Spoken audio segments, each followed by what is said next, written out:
Nakasanayan na ng maraming Pilipino ang mamasyal tuwing Semana Santa. Kaya naman, patok ang mga lugar kung saan pwedeng pagsabayin ang pagbabakasyon at pagtitika. May-report si PR Kanghel. Ang pagsapit ng Semana Santa, panahon para sa pagdinilay-nilay ng maraming Katolikong Pilipino.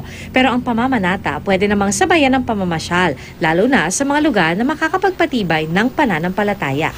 Ito ang Marian Orchard sa Balete, Batangas. Tahimik, presko at maaliwalas ng paligid. Dito pwedeng isabay ang nature tripping sa pagpapayabong ng espiritual na paniniwala.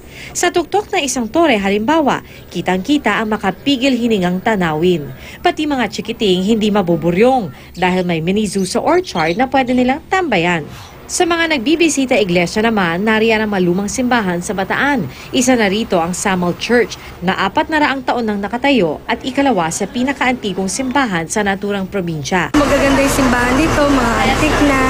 Pero hindi lang mga lumang simbahan ang pwedeng mapasyalan sa Samal dahil sa iba't ibang barangay, pati na sa bayan ng Abukay, kaliwat kanan ng itinayong replika ng Calvary o Kalbaryo.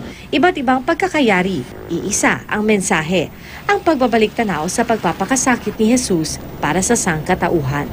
Nakaugalian na rin ang mga taga-Pidigan Abra na magtayo ng mga kubong ginagamit sa Stations of the Cross.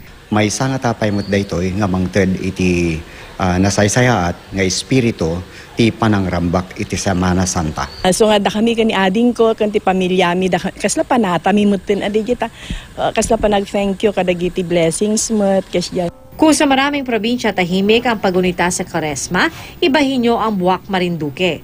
Dito nakikisaya ang mga deboto at namamanata sa taunang Moriones Festival. Ngayong taon may mga bata na ring sumama sa parada. Isinasabuhay ng pagdiriwang ang matibay na pananampalataya ni Saint Longinus, ang sundalong may isang bulag na mata na ayon sa kwento ay napagaling ng dugong dumaloy mula sa tinusok na tagiliran ng nakapakong si Jesus. Wala namang masama sa pamamasyal ngayong Kwaresma, basta wag lang kalimutan ang tunay na diwa ng Semana Santa.